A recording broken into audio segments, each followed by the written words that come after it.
Welcome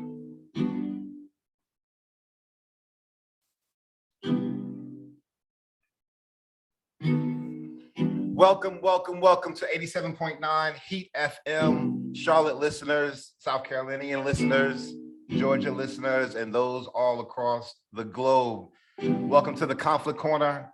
I'm your host, Sean McDaniels, PhD candidate in the area of conflict resolution. I'm here with our lovely co-host, Jasmine Fan. Jasmine, say hello to the people. Hi, people. Welcome back for another week. And I know we've discussed in the last couple of weeks violence, and we're going to take a new take on this week. I do just want to bring to light how important it is to discuss violence and how important it is for us to share some of the stories and share what violence means to us and to our families. And I also want to address 3 shootings that happened last weekend. Friday, 3 Korean women in a hair salon in Koreatown in Dallas were shot. Saturday, 10 blacks and 1 injured were 10 blacks were killed and 1 was injured in Buffalo by a white supremacist. And then on Sunday, in a Taiwanese church in California, 1 was killed and 5 was wounded. So it's really important for us to continue on these conversations of violence and to really bring to the people what it means to have these conversations. So I'm really looking forward to this week's conversation and bringing a fresh new perspective on it. Absolutely. It's important that when dealing with any conflict for us to be able to identify the conflict properly, to be able to understand, from a critical standpoint by, clearly using some form of critical thought to rely on the discipline of several fields, not just law enforcement, but also mental health and also, the area of social work. But today, our guest, Mrs. Jametta Golston, she's going to introduce a new way of looking at it. It may not be new to some, but I believe it's new to most, just based on my 25 years in law enforcement, based on my academic career. I just never heard it put this way before until myself and Mrs. Golston were discussing this issue just the other day. And for the record, not only is she our guest this week, but she's also the parent of one of my Pee Wee League football players. And so that's how that connection happened, where we were privy with the opportunity to keep running into each other. And we both said, look, what is all that about? And so now I guess tonight we're about to see what that providentially was all about, and why did God keep allowing us to see each other at the one time. I believe it was, help me out, it was at a restaurant. I was twice it was at a restaurant. And the last time was at Lowe's. At Lowe's, exactly. And so just want to be intentional about what God is really trying to use all of us to say tonight to the people when it comes to this problem, this conflict that appears to be protracted and more prevalent now in recent time. And that's the issue of increased violence all across the board. And so, without any further ado, Ms. Jametta, tell us a little bit about your background. Well, first, thank you for inviting me. I'm honored. This is my first time doing anything like this. So definitely a privilege to have the opportunity to spend some time with you guys this evening. I am Dr. Jametta Magwood Golston, graduate of the University of South Carolina, where I focused on public health. And in my public health study, my main focuses was health disparities and the social determinants of health. And so through that work as a researcher, as a graduate assistant, and my work afterwards, we were noticing these themes of what was happening in public health, what was happening in our societies, and what was happening in our communities. And in in us examining constantly, we recognize or acknowledge, and not just University of South Carolina, public health in general, acknowledge the theme of the impact of violence and the correlation of violence to behavioral health and how those impact public health and public health outcomes. But before we get into that a little more, of course, it's necessary for us to make sure we understand, what is public health and why is this even important? Right, I absolutely. think the pandemic has highlighted public health, and it has highlighted the practice of public health. So ultimately, public health, it's a science. And in that science, we use data, we use trends, and we use all of that information. We put it together, we create a narrative to try to promote health, to try to use that to protect people in communities where they live, communities where they learn, communities where they work, where they play, right? Ultimately, that's public health.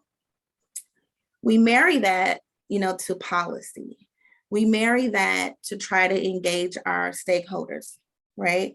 We marry that to try to engage these families and to engage these communities and to engage these populations to bring everything that I just said full circle, which kind of gets a little bit at what you and I were talking about in the middle of that aisle in Lowe's. And one of the things that you said that really resonated with me was that, as a coach, you were intentional about pouring into the kids.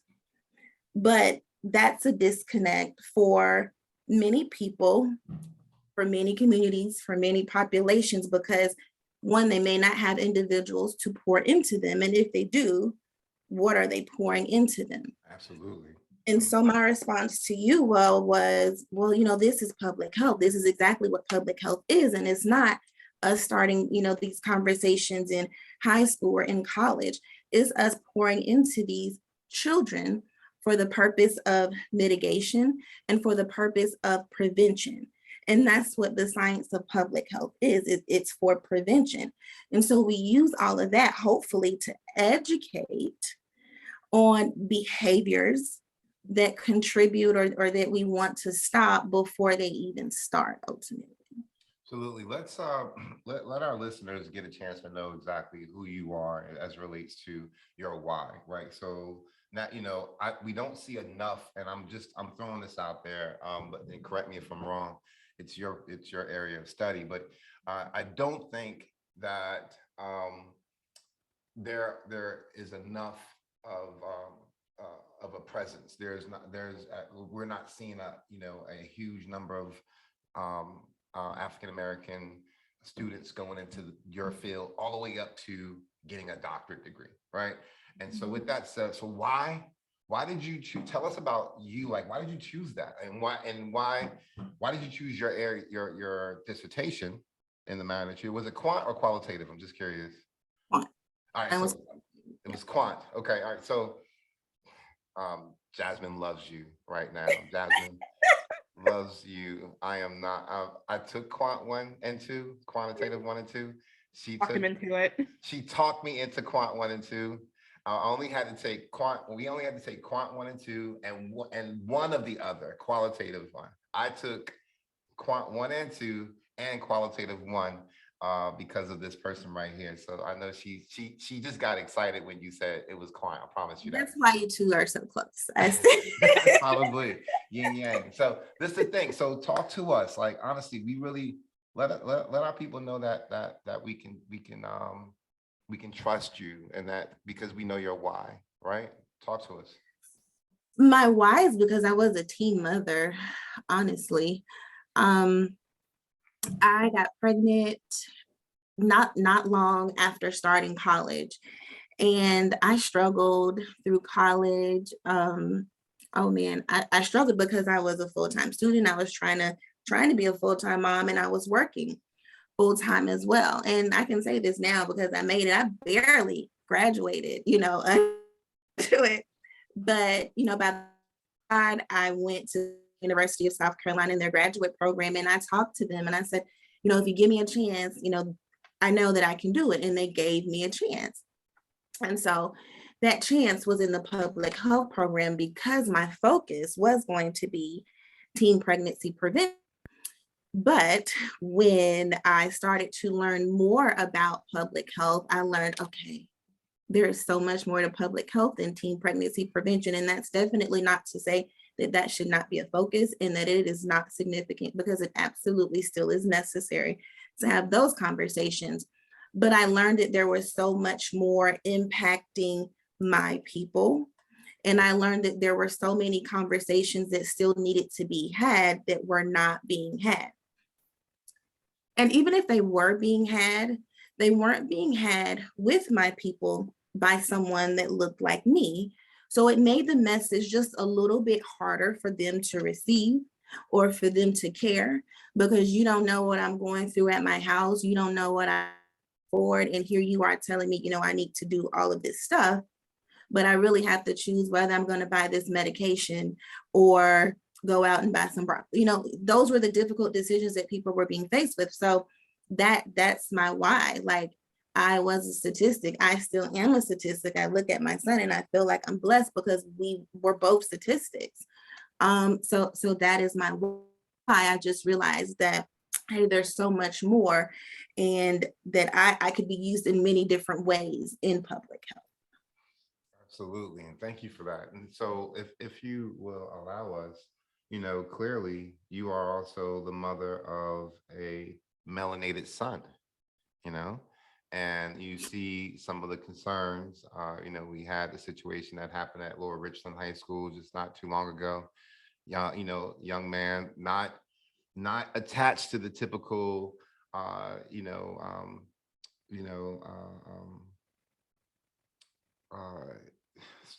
guess dysfunctional situation. Both parents in the home. Honor roll student, athlete. Did y'all get a glitch? Yes. Wow, I'm not sure what that was all about.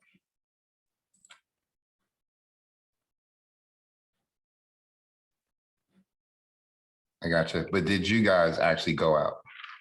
Oh, you did. No, just you. Okay, all right, well, good. Let's just continue to roll with it. And so basically, this individual did not meet the basics, stereotype with respect to, well, that type of behavior. He was shot down and murdered by an associate, if you will. That type of crime happens to those individuals because they are attached to a certain category of a certain group of people, so to speak. And so you heard me mention previously during our pre-interview about the theory of attribution.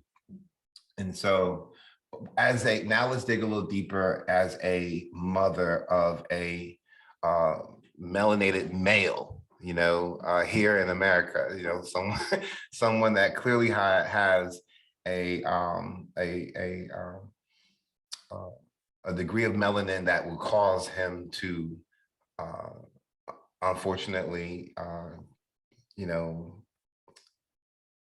be in danger, so to speak. Let's just call it what it is. Let's just call it that. Talk to us about that as it relates to your concern surrounding public health. It's very concerning, simply because, when he leaves the house, I shouldn't feel as if I'm not sure, what is going to happen to my son, or, if he's coming back. I'll give you a perfect example. Just this past Friday, he went on a field trip. I thought he was still at the field trip. Him and his dad had other plans. He went to the barber shop after he came back from the field trip, but I did not know this. So once I found all this out, I said, hey, you need to do a better job of communicating with me where you are and what's going on, or I'm going to have to, look at the tracker, a little bit more.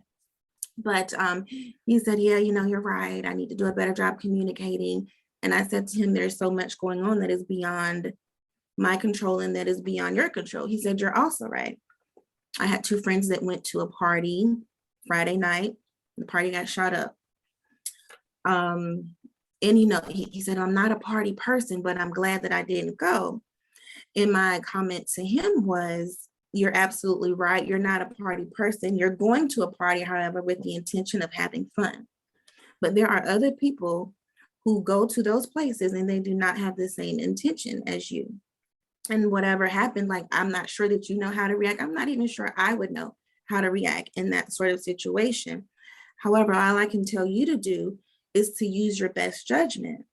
And honestly, I feel like these aren't the conversations that we should necessarily have to have with our sons in 2022, but these are the conversations that I do have to have with him, because I'm not sure, if that cop is going to be having a good day or a bad day. I'm not sure if they, have some sort of mental health condition that maybe they aren't being treated for, because maybe they don't, buy into the stigma as well.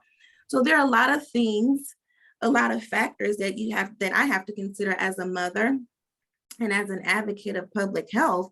It's not just my son that I'm concerned about. I'm concerned about all of these beautiful young men of color and just children as well.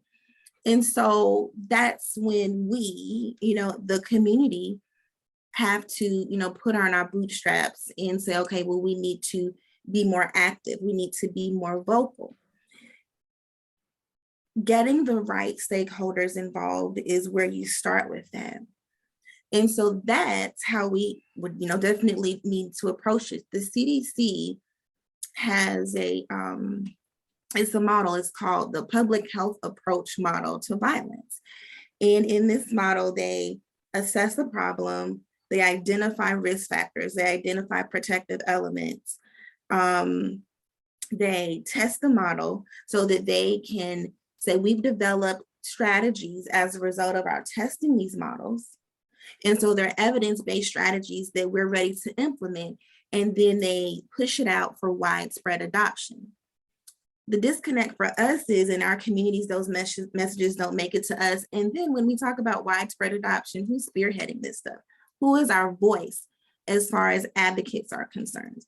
So it's another disadvantages for populations of certain demographics, or those who fall in the category of lower SES or socioeconomic statuses. So there's always barriers stacked up against us. And so it is our responsibility as public health advocates, as key stakeholders, to educate, which is where we need to begin. All right, so after education, then clearly we talk about some actionable steps that need to take place with follow-up, with measurement, with evaluations already set and designed from a objective position, if you will, and typically probably by an outside party or a third party, if you will, who's unbiased. So we don't want to grade our own papers, but I just want to ask this one question. You don't have to answer it now. As a matter of fact, I know Jasmine is bursting with the question. So what I want you to think about this, anytime getting a PhD is a lonely walk. You know that, we know that. It's a very lonely walk. Absolutely. But, you end up, nerding out a little bit throughout the way. And so sometimes we don't get a chance to hold these kind of conversations.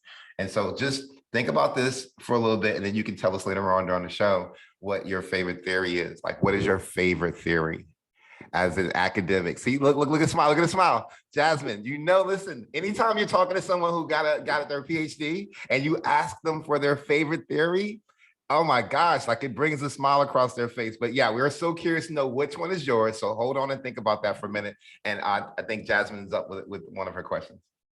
Yeah, so you mentioned stakeholders. Who are the stakeholders? And then what is in the data set that the CDC is looking at for violence in public health?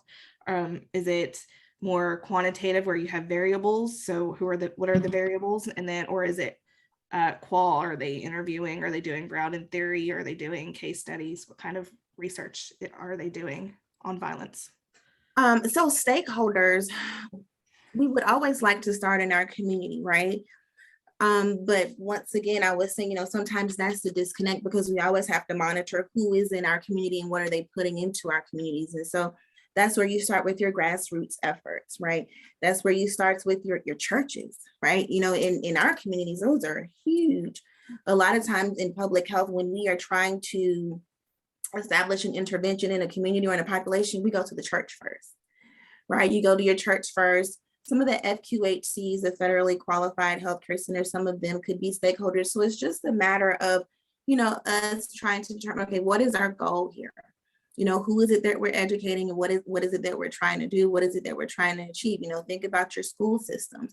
When we talk about pouring into our kids and starting when they're really young, you want to make sure that those who are around them, consistently, like their teachers, like their principals, individuals that they see on a daily basis that they probably have some sort of positive association with, right?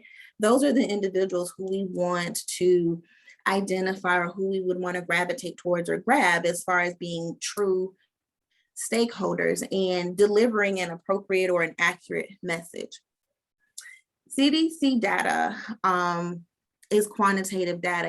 That data they're gonna feed through our state departments, our departments of our DHECs or our DSSs, those state agencies, and that's how they examine that data or extract that data.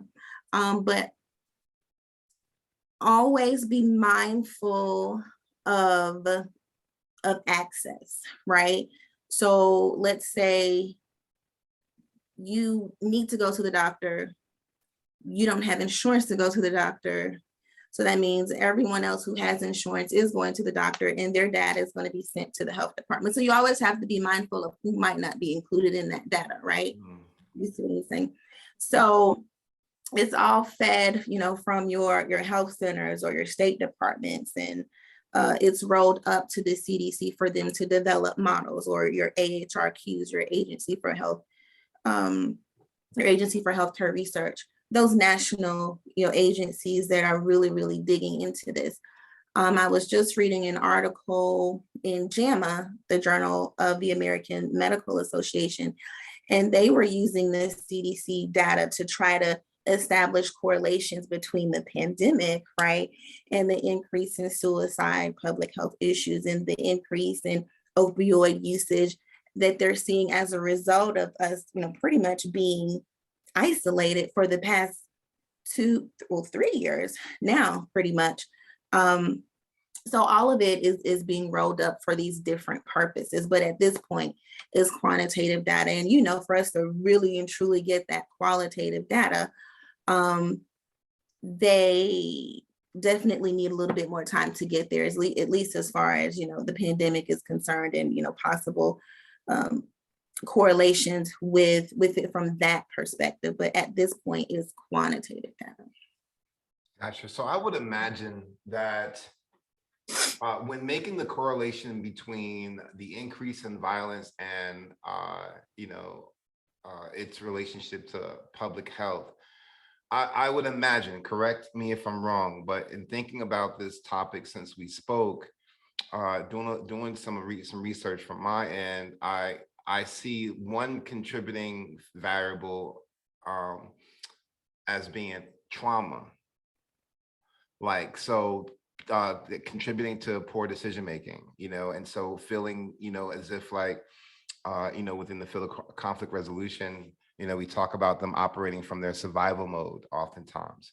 And so I would, I know that adverse childhood experiences, ACEs, actually would, that study was used to identify, the correlation between trauma and physical ailments, physical injuries, sickness, and so I would think that trauma fits as it relates from that angle as well. So am I right on that? And if not, what else is needed?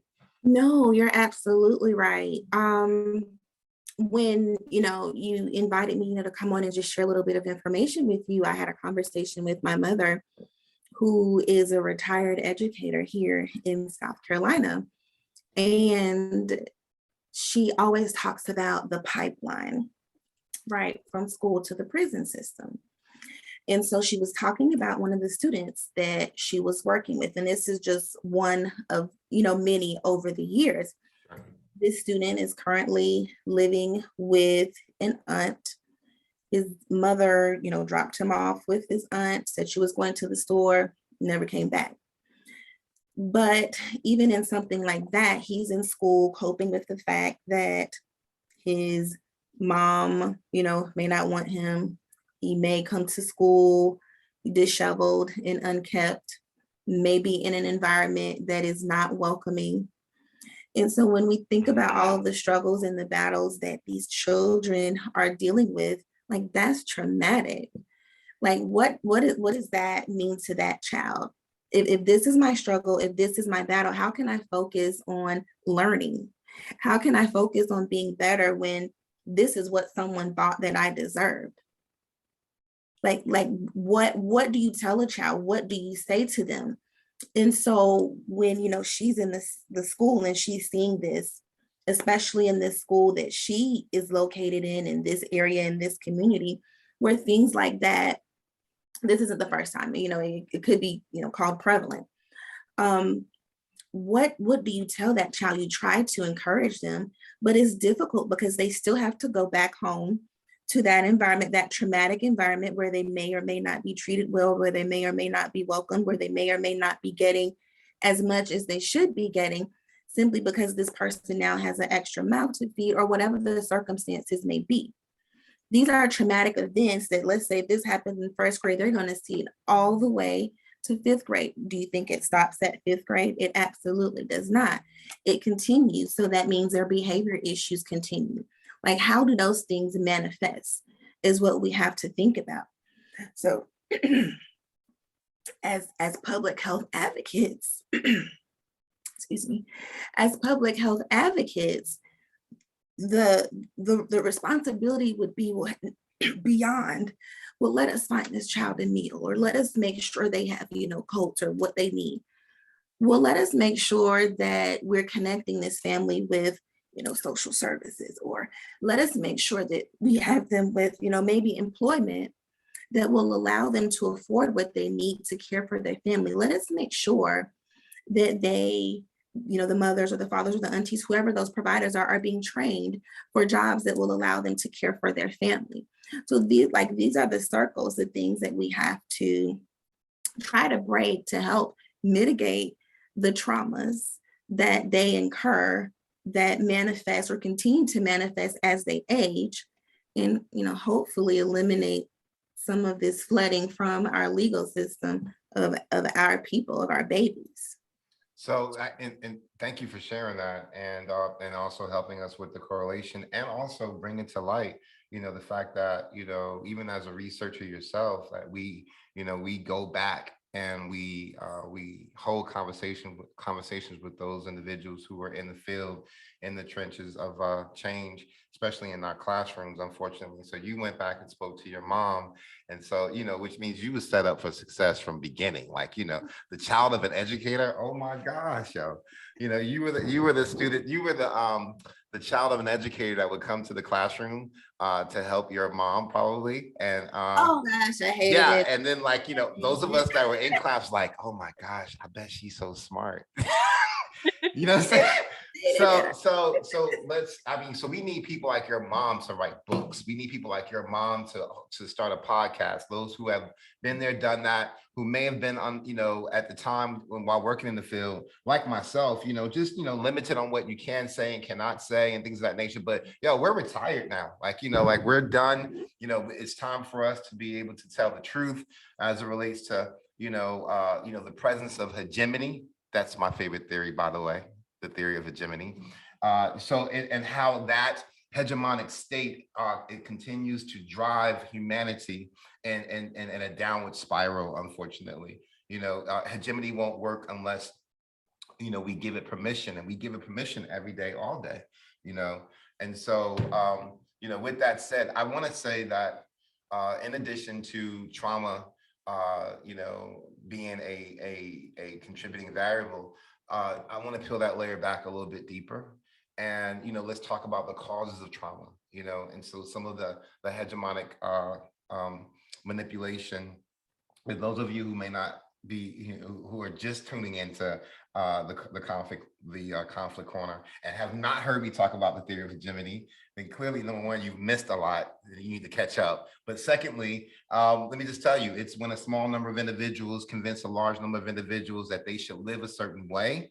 But unfortunately, that's those certain ways that they tell us to live, they only benefit the small number of individuals, not the masses. And so another theory attached theory is theory of false consciousness, and how, where our reality is really not our reality. And so, when you have the results of a third grade test score determining the academic trajectory of an individual from third grade, that lets you know that there are systems in place and not just individual instances, bad apple type. The bad apple application doesn't apply in that situation, but this is systemic, this is systematic on a bigger scale, and we need to be able to identify that for what it is. And so when we talk about trauma and its contribution to poor decision-making, which leads to poor behavior, and which ultimately leads to violence, right? I think that's a fair assessment of the pattern. But when we talk about the trauma and we go all the way back to point A, let's peel point A back a little bit deeper and perform a little bit of surgery on it, if we will. When you think about the contributing factors to trauma, what do you think about? I mainly think about cultural responsibility. What have we bought into as a culture? I think what are the things that we allow to happen as a culture? What are the things that we think are okay as a culture?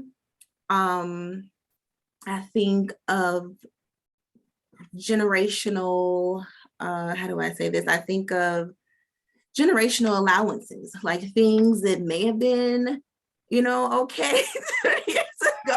I know what words you want to use. You did a good job not using that word. It's okay though. Start with a C. It's okay.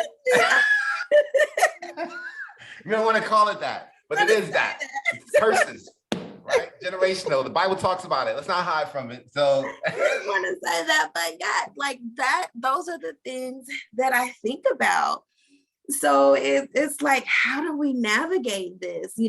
Like some people feel like those things can't be, avoided. And I know, a lot of environmental factors and a lot of environmental influences are present, but, there has got to be a way, to cure or break some of those generational allowances that are in place. And that's where I feel like some of the trauma comes from, especially some of the trauma that can be prevented, right? I know, and I may not call it trauma, but in my life, things that I know are happening simply because, you saw your grandmother doing that, or you saw your grandfather, and you think that it's okay.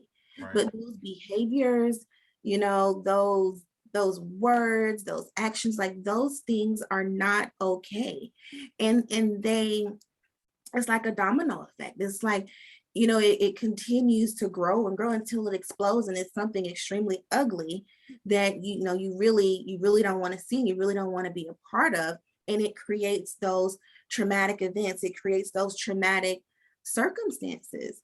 And so culturally and generationally, it's like, how do we get around that? How do we see and eventually understand that those things are not okay? And it's okay to create your own path. It's okay to create a behavior change, which is what, ultimately public health is about. How do we mitigate? How do we prevent? But we've got to change that behavior. Well, and we have. Go ahead. I'm sorry. And we have to do what? I was just going to say, we have to deliver messages in a way that make people, want to do that. You're right. So I want to, all right, so roll with me real quick on this, right? Both you and Jasmine. I want to hold a real conversation with the public. I want to tell them, like, for number one, we talk about hegemony, we talk about, cultural influence as it relates to, accountability and what we're allowing, so to speak, if you will, from understanding what you're saying correctly. You know, we have to check that. We have to be mindful of it. We have to investigate what type of baggage are we bringing generationally? What type of baggage are we bringing culturally? And I just love the way you want to lead with accountability first, especially when you talk about the melanated culture of here in America. And so, so I want to add to that, and I want to say first, on a very basic level, stop inviting any and everyone into your home. Stop inviting any and everyone into your home. So what do you mean by that, right? What do you mean by that, Professor McDaniels? Stop thinking that your children are not influenced by what you allow them to hear, what you allow them to see, what you don't know that they're seeing, what you don't know that they're hearing. Stop allowing, like, for example, I'll be real with you. We're gonna call it out on the conflict forum. Snoop Doggy Dogg, if he came to my door, he could not come in my home. Why, Professor McDaniels? Because I don't think that he's a good influence on my 9 and 10-year-old. He is not invited into my home. And anyone else that might be along the same vein that are not positive influences on my children, on the culture as a whole, you can't come to my door and get in. I don't care if you're a celebrity, I don't care, but we invite people into our home. Just because they don't come to your door, they also come to your children in other ways. And we, again, this is the hegemonic trance that I spoke about. You give it permission. You give it permission. Well, how do you give permission? I don't know they were listening to that. Well, because you don't know, you gave it permission. Because you did not make the effort to know, you're giving it permission, And so, when I first met you and your son and your husband, honestly, I remember both of y'all being present at the game, present and supportive of your child. And you made sure that the coaches walked a certain line, right or wrong. I mean, you may not have said it, but, I knew what you was doing on the sidelines, just making sure that, wasn't no shenanigans going on. Why? Because you did not invite just any and everyone into your home to pour into your children. And so that's important. What you did not know, we now know, is that, both people like you and myself, we were already thinking on a different level. Why do you think I even coached? Because I wanted to make sure, not only did I want to make sure, but I wanted to be a part of it. Does that make sense? And I wanted to give other children what I plan to give my child, Saya, directly, and not just trust and invite any and everybody into our home. That's a contributing factor. We need to hold people accountable for who have chosen or who have been selected to culturally destroy us. To culturally destroy us, to stop allowing our young males to be depicted as violent and savages and uncontrollable and things of that nature, and our young ladies to be over-sexualized. We need to, I did an experiment in my class on women in criminal justice course this past semester, where we pulled up the whole I forget these names on purpose, but the young lady that everyone was singing about, the back of her throat and all that. Excuse me for even saying that. I don't even feel comfortable talking about it, but y'all know the song, okay? And so how she, and we peeled the layer back, made them think critically. I said, who do you think produced this? Well, it was 2 black males, young black males who grew up in the church. They produced it. And I said, aha, you think that it ends with them, and it doesn't. So then we peeled that layer back open again, and it was a young white male that was actually the one signing the checks, the A&R for that particular song to tell the story of our young sisters. And that's, the people who are telling your story, they don't look like you. They don't look like you. They don't look like the Dr. Jametta Golstons. They don't. As a matter of fact, the average individual don't know that you exist. And they should know that there's a Dr. Jametta Golston in Columbia that's focused on public health, that's focused on a better future for themselves. They need to know that. They need to know that. But why do they not know that? Because there are hegemonic constructs, if you will, put in place to make sure that we don't know it, that's not put in the forefront. That's not put in the forefront.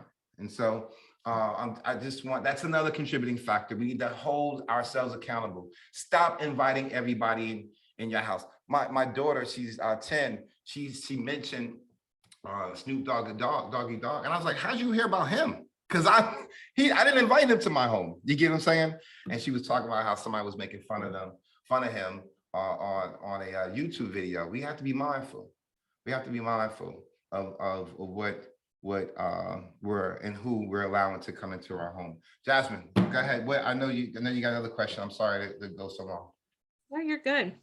So I was looking here, and in 1996, the World Health Assembly passed a resolution declaring that violence is the leading worldwide public health problem.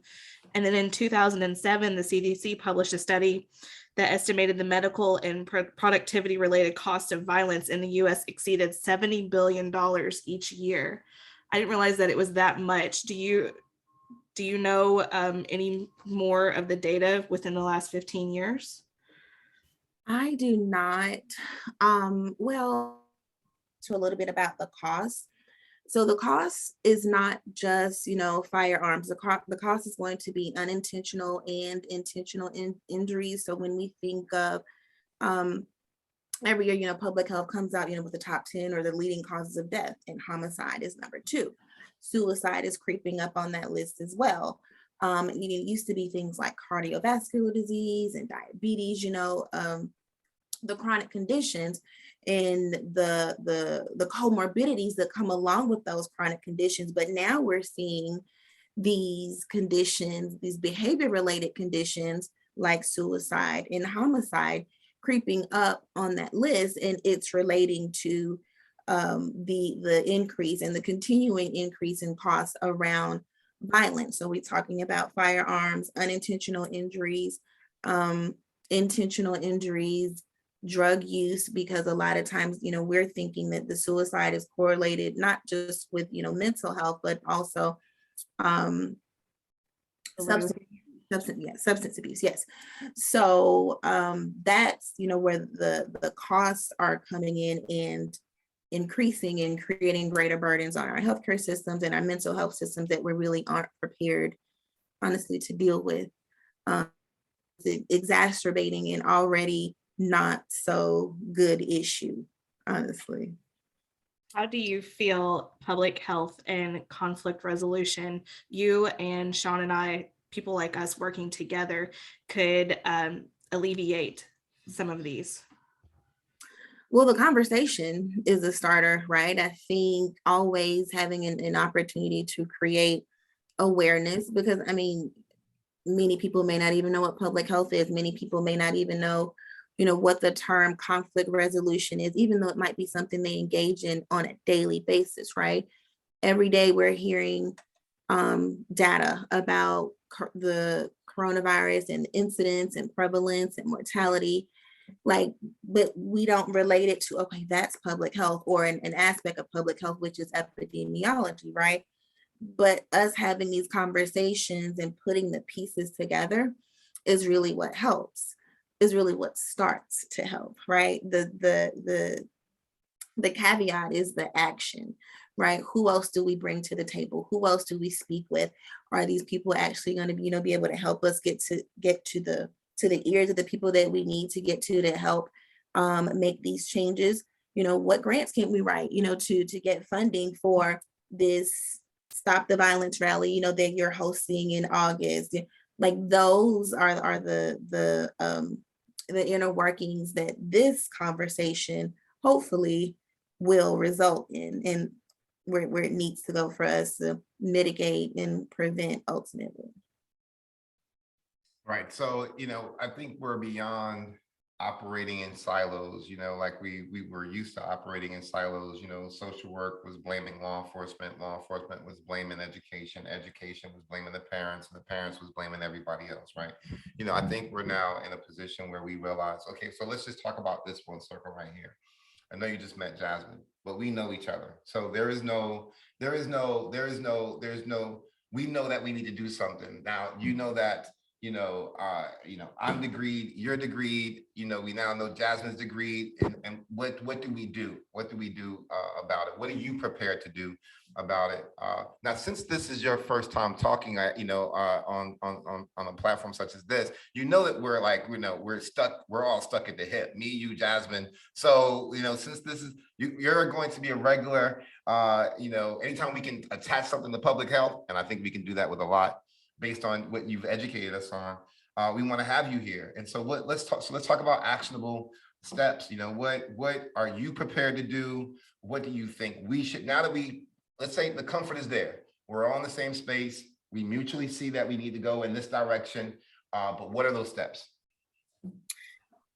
Determining, what's our goal? What is the goal here? I know we talk about violence, we talk about prevention, but you have to have clear, smart goals, right? We have to have our SMART goal. Right. So that would definitely, be the starting point for me, and then once that's determined, who else do we need to bring to the table? And the thing is, it's not that you always have to go far to seek people. We all have a network, to your networks, and have those conversations that you need to have. People, summer's coming. Summer is it's a hot time. Mhm. Exactly for what we're talking about. You have people sitting around not doing anything, looking for something to do, something to get into, and a lot of time they find things that they don't need to find. Like, to me, these are the things that, ultimately some sort of action committee or planning team, some strategy would need to be put together for it to deal with things like this. These are things that happens every year. We know it's coming. So to me, once we really realize this is our goal, this is our focus, what are all of the touch points? Who do we need to be touching? What is it that we need to be touching on? And the how do we get there to do it? I'm all in. I've been all in since day one. So I guess, my contribution is whatever you need it to be, to our team here. Right. Okay, so let's do this then. It sounds like to me that, in so many words, we kind of need to use the 4-prong approach, and that I call the 4-prong approach. Is it financially feasible? Do we have the manpower? Is it politically correct? And do we have the time? And if we can get an answer to each of those, if we can find the individual, first of all, if we make sure that we have the time, that's another hegemonic, trance that we're forced to, to believe that we don't have time to pour into our own children, let alone pour into a communal cause, right? And so which is a big lie, right? I know you're tired. Get your energy up in your car before you go into the house. And we're all in one big play. There's a theory to support that. We're all, actors in this play called life. And so sometimes you have to go backstage, whether it's in your car or your drive home, and get into your next role. And that is the role of being a teacher, an educator, a disciplinarian for your child. And when I say disciplinarian, we need to understand that the root word of discipline is disciple, which means to teach, not necessarily to be so punitive in nature, but to educate those individuals. And so I think once you get past the fact that you really do have the time to pour into your children, think about it. If you don't pour into your children and teach them the importance of how to resolve conflict so that they can ultimately make better decisions and to sway their behavior, if you will, against violence, then the world is going to teach them how to respond to conflict. And if you really believe that you don't have the time, then that's ultimately what you're allowing to happen. So once you determine that you have the time, go into your role as a teacher, do whatever you need to do to get yourself amped up, give yourself 30 minutes, but go back into the fight of parenting and help us out. But then of course, there's the manpower issue. You brought it up, Dr. Golston, you brought up how we need to find the right people and how we need to build a team, make sure that the manpower is where it needs to be. And then of course, we'll deal with the finances. We'll figure out how it's going to be funded and things of that nature. Some people don't have time to give physically, but they may have time to give monetarily. And we need to identify who those people are. And of course, whether it's politically correct. And that's a key thing, because most people who are lost, they don't know that they're lost.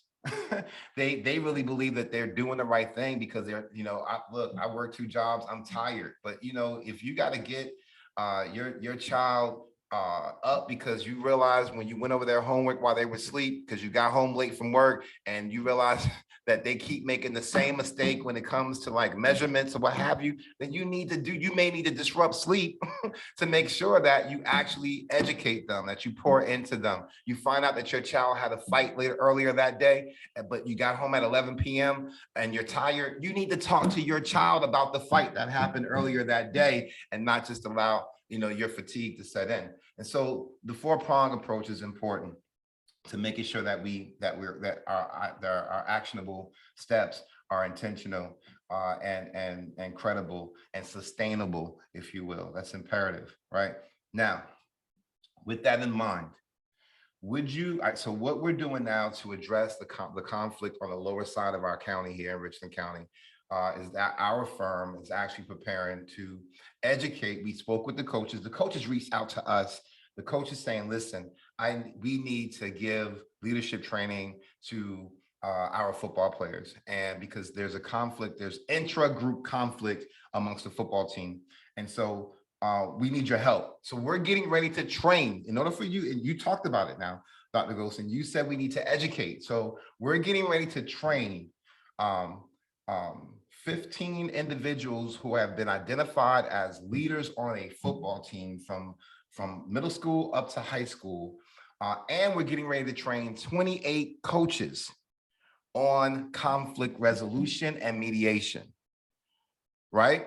In June, and we're going to train them in June. We're going to and do some post measurements in July, if you will, right? And so I'm excited about that, because now we're getting ready, and we're not just going to train them about conflict resolution, how to identify it, how to know the differences between interpersonal conflict, intrapersonal conflict, right? That's crucial. That's that trauma that we talked about. But also how to navigate difficult conversations and what strategies, to use. I think when I think about taking steps towards addressing human behavior, I think about how we read the Bible. Like most of us read the scriptures and we don't read it hermeneutically. We just read it like it's a novel or like it's a fable or a fantasy story, when you really need to have steps in place on how you identify, how you stop and define words, how you, basically reading the scriptures in its context. Well, we need to read conflict and address conflict in its context. And the context of conflict when it comes to violence is trauma and the contribution of trauma towards behavior being the evidence of it. So that is an example of what you're talking about. We're not just talking about it. We're not just saying, oh, okay, well, we're going to have a couple of conversations about, how to bury someone or to respond to conflict, but this is how you get in front of it. How do we change behavior? We have to get them to see the value of addressing it intrapersonally first. Intrapersonally. These young people, Dr. Golston, are dealing with grown-up problems. They're coming to high school and then sometimes middle school with the burden of how are they going to actually contribute towards rent.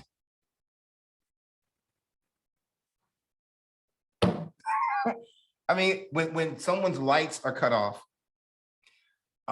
that child goes to school with a different state of mind when he or she is memorializing their homework assignment off the smart board for that night. They're trying to determine what time of year is it and whether or not they're going to have enough sun to shine into their room to finish their homework. Or if they're going to be allowed to have the 1 or 2 or 3 candles that they have throughout the house because of the absence of electricity. And so this is different. And I think you hit on it earlier. How do you teach a hungry child? So how do we teach a child about conflict resolution and how not to be angry when they have every reason in the world to be angry? They have every reason in the world to be angry. And no one is allowed to act as if like they're not complicit. You're complicit. If you are a parent just taking care of your own children, you're complicit. You're taking care of your own, but your own will eventually have to leave you and go into the world that you did not contribute to. And guess what, people? It's coming back for you. It's coming back for you. Plenty of times in law enforcement, I would get parents up there, more specifically mothers, and say, he didn't have to go buy this. He didn't have to, I'm sorry, he didn't have to steal this. He could have just came to me. There's a problem. That's another problem. When the world is advertising to our children to have things that they don't need. That's another issue, that's another issue. And so we just need to be able to, would you agree, Dr. Golston, that in order to change this public health concern, we would have to stop relying on these constructs that are in place, like just strictly the teachers, strictly law enforcement. We need to all work collectively in order for us to address a communal problem. Absolutely. It goes back to me to a period before we, were having the types of issues that, we're having right now. When I was speaking of, some of those generational allowances, even, 40, 50 years ago when, children were raised, by their village, and the village was the community and the man next door, who was able to discipline the child. And the discipline didn't always have to be, some sort of corporal punishment, right? But it could have just been, well, you didn't have to do that, or, don't walk on the ground, or whatever the case may be. But now the mama's getting upset if you say something, to their child, so it's there's so many things that we could do, focus on to change the perspective. I feel like, there needs to be an alteration to the perspective. Everything that you just said is outcomes based. Everything that you said is evidence based. And that's the goal of public health, to proceed to improve outcomes and to work from evidence-based data and to move forward in evidence-based decision making. So using all of that, we have to determine, how we're going to move forward and how we're going to make those changes and how you're going to educate these young men and mitigate some of the noise that's in their head, to help them see the outcome, the end goal, where they need to be. Collectively, we have to try to figure out how to get those things to work together. And it's beyond just the law enforcement, it's beyond just the teachers, it's just beyond, the school system. It goes back to your house, like you said, and who you let in your house and how they get in your house, and the message that they, are screaming, throughout your house.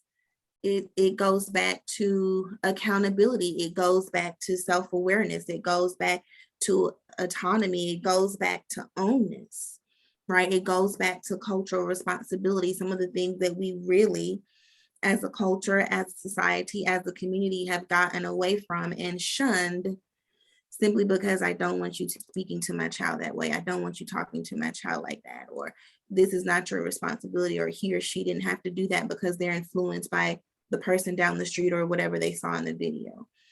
Go ahead, I'm sorry.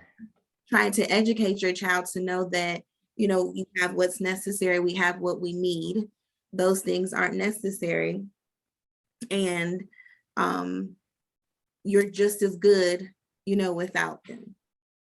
Absolutely, absolutely. You're enough. You're, you are, not feeling good enough is just what we really, it's another intrapersonal issue we have to go after. So, in closing, for our show today, we want to give you an opportunity if you could speak to, what was that?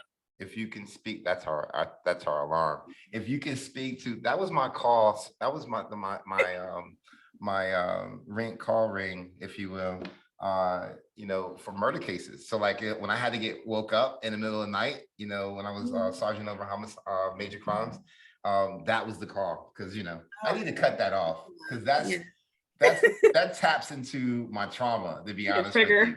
So all right, so it's a few minutes over, but I want to give you an opportunity. Most of the time, Dr. Golston, I'm just being honest, because of the rigorous scheduling and things of that nature, medical doctors aren't making it to the hood to come and talk to students.